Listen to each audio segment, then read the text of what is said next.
about super dream. There's something important here. There are so many cases where people ruin their organization by only thinking about what's right in front of them. What I mean by this is, let's say I set my goal as super dream, earning 100 million a month. But honestly, even though we say that out loud, it doesn't really feel real to us, does it?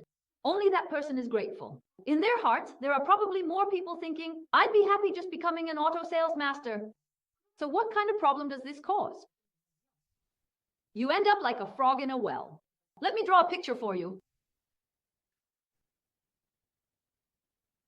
Because your very own thoughts often get in the way, your entire organization simply doesn't grow. All these accumulated mistakes truly add up and ultimately become a significant problem.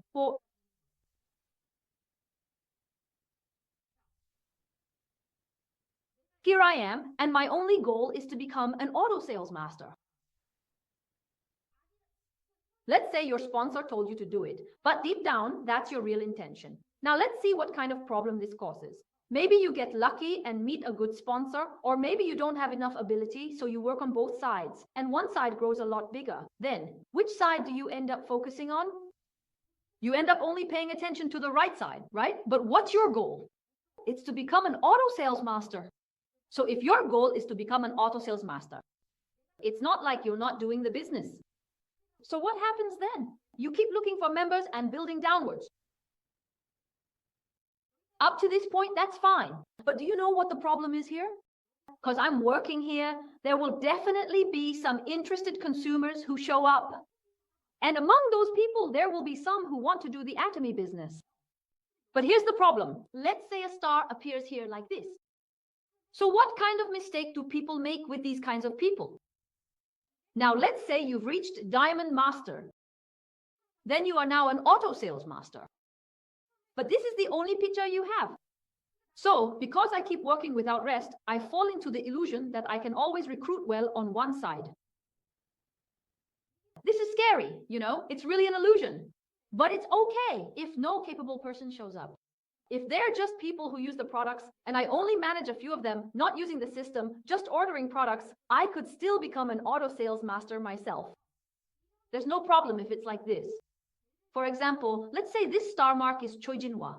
If their personality is like Choi-jina, what happens? These kinds of people just break out on their own. They think, my sponsor is half-baked. They don't get it. It's so frustrating. So what do? They go out looking for someone else. That's when the problem starts, when people like this appear. Why? Because they go above you, searching all the way up the system for a better sponsor. Now, if the sponsor above them teaches them to build 2 lines, there's no problem. But here's the mistake people make when they don't have the goal of becoming an auto sales master. They say, boss, since I'm working hard, one of your lines is growing well, so you only need to focus on the other side. This is a huge mistake. Why? Because you're actually stifling this person's potential. Do you understand what I mean? For example, let's say this person really goes to the sponsor above and after a lot of counseling, finally understands everything. Wow. And then, by sheer luck, my direct sponsor says they'll take care of one of my lines for me. What happens then? That's a thank you, right? So you go ahead and put a capable person here. Then what happens? This gets lopsided, right? Everyone attending the seminar is on the right side. There's not a single person on the left. Why is that? Because this auto sales master is satisfied with this. They don't even come to the seminar. So what happens then? That's a sign of decline. It's going to fail. So whose fault is that?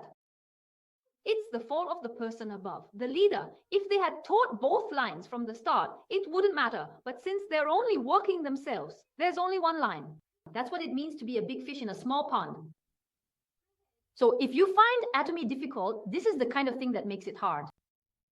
The size of your organization is the size of your heart. If your heart is only this big, you can only talk about things that fit in that bowl.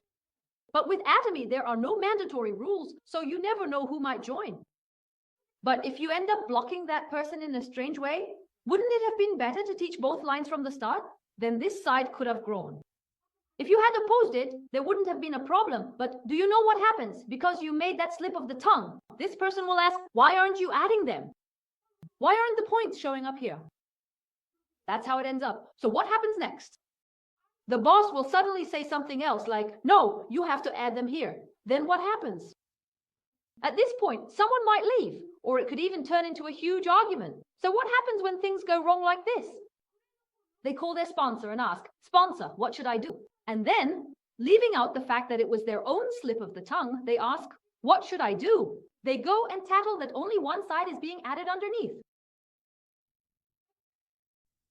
This is what drives people crazy, everyone. So, every situation is different. Maybe that person explained things accurately, or in cases like this, what happens if you say it this way?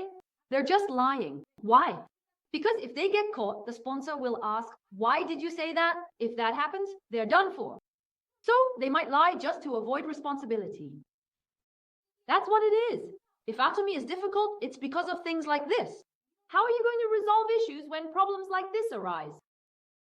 That's why I tell you not to make careless remarks. Even if someone is just an auto sales master, you should still teach them properly. If you cut them off based on your own standards, those capable people will just leave. That's the scariest thing. The scariest thing is when you do that, you start to think, "I'm working hard so I can raise at least one good person." But that's just an illusion.